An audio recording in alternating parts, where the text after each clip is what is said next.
back before cell phones, before everyone had a cell phone, if you looked at your watch and you were wondering if the person across the room was paying attention to you, all you had to do was look at your watch, and they would, in about 10 seconds, they'd be looking at their watch too. If you want to find out now, all you do is start playing with your cell phone. In 10 seconds, they'll be playing with their cell phone if they are paying attention to you.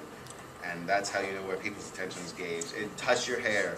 And it sounds ridiculous, but it's so mechanical, it will make you laugh your ass off, frankly, because people will right away. I mean, just sit. You don't even have to. It doesn't even have to be a person across the room or whatever. Just sit in a group of 4 people, pull out your cell phone, and start playing with it. Immediately, through the 3 other people will start playing with their cell phones too. We've all seen this.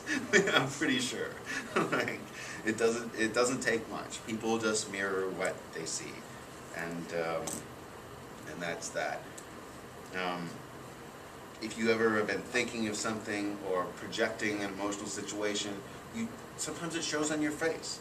You walk around with a big smile, or you walk around looking like you're going to stab somebody. It's because it's something that you're thinking in your head and it has nothing to do with just going on around you.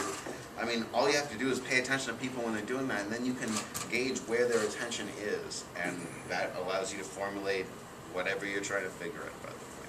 It depends on your goals, again, but that's the thing. And speech is a big one too. These are the 3: eyes, gestures, speech. Speech, if you find, and this is a laughably easy technique to use, if you hear someone use a particular turn of phrase or a particular way of phrasing something, and you leave it 48 hours and come back to them and say it, whatever this thing was, back to them in the same phrase, they will so happily agree with you, and they'll come on to it, and they think that you're on the same page and you're really down with them. All you did was copy their words, really, and spit them back at them.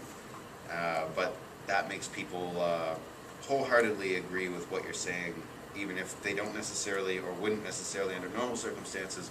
But mirroring their speech puts it in a position where they suddenly think that you're thinking the same way. Now, so eyes, gesture, speech. What does this remind anyone of something?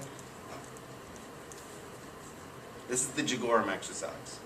This is the whole point of the Jagoram exercise in Liber 3 from Crowley, which is where we look at how to monitor our attention. The way that we speak, and the way that we move, and the way that we think. That's what Jagoram is for. So fundamentally, you know, Crowley doesn't really say this in Liber 3, but at the same time, if you are doing Jagoram regularly, and if you are regularly paying attention to the way your body moves, the way your mind moves, the way your words move, it will make it easier to pay attention to the way other people's do too, and it will tune you into that in a way that is not necessarily accessible to regular people who aren't doing this exercise. So Jagoram is actually like pretty much the fundamental thing that is going to help you more than anything else perform a cold reading on a person. And by the way, I should say, because I didn't mention this at the start, I should have mentioned this at the start, it is a myth, and it is a bad myth, that fortune tellers use cold reading to get at people. They don't. Because, frankly, it's too hard. Most of them are too stupid. And most of them couldn't pull it off in 1,000 years. Fortune tellers pull their scams by telling people what they want to hear, which comes back to what I said before. Most people want more money, or they want to get laid. It's one or the other. You tell someone they're going to get more money, or you tell someone they're going to get laid, they want to believe you already. They're invested. So Reading's more of a mentalist. well, it's the accusation that constantly gets laid at astrologers. Oh yeah, I know it and does. tarot. I'm just saying it's really, though, I think mentalists do tend to actually study this stuff in order to become mentalists. Yes.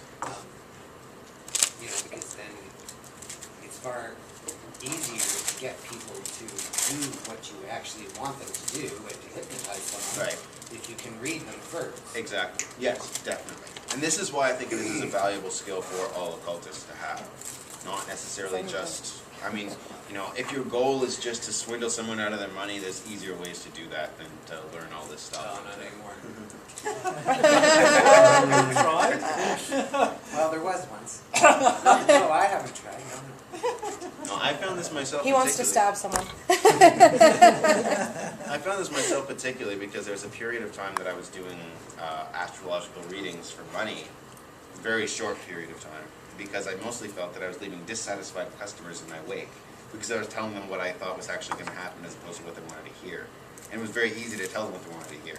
You know, it's like, okay, well, you're gonna find a man in the next 2 months. You know, you're gonna get a promotion in the next 6 months. It's a shot in the dark. Might as well happen. More than likely, probably eventually. Like, they never wanted to hear the truth, which was always more complicated and more difficult, and really not the basic. Has anyone ever read The Circus of Dr. Lowe? Anton LaVey, founder of the Church of Satan, put this as his favorite book. And although I don't really respect the Church of Satan very much, I do respect Anton LaVey as a master chicanery artist. It's great because it's about this circus that all the acts are real. It's supposed to be supernatural, but everything in it is real, but the townspeople who come and see it don't believe it at all. So they have this amazing scene, which is the fortune teller who gives the real fortune to this woman who comes to him, and he essentially just says, "What do you want me to tell you? Like, you want me to tell you how many coupons you're gonna clip in the next 10 years?" Basically, he's like, "Remember yesterday? That's what today is gonna be like, and tomorrow's gonna be like that too." It's not ever gonna change. It's not gonna be different. You're a boring person, and you're gonna be boring till you die. When that is generally the reality for most people, sadly. But that's what it is, and that's why people, that's why fortune tellers will try to pull a elaborate story out of their ass, because they don't have to cold read their subjects. Are you kidding me? No, their subjects come in telling them what they want to hear, so all they have to do is tell them that back, and they'll be fine. Then they'll be excited that maybe things will change. But they really Isn't the don't. whole point of that sort of scenario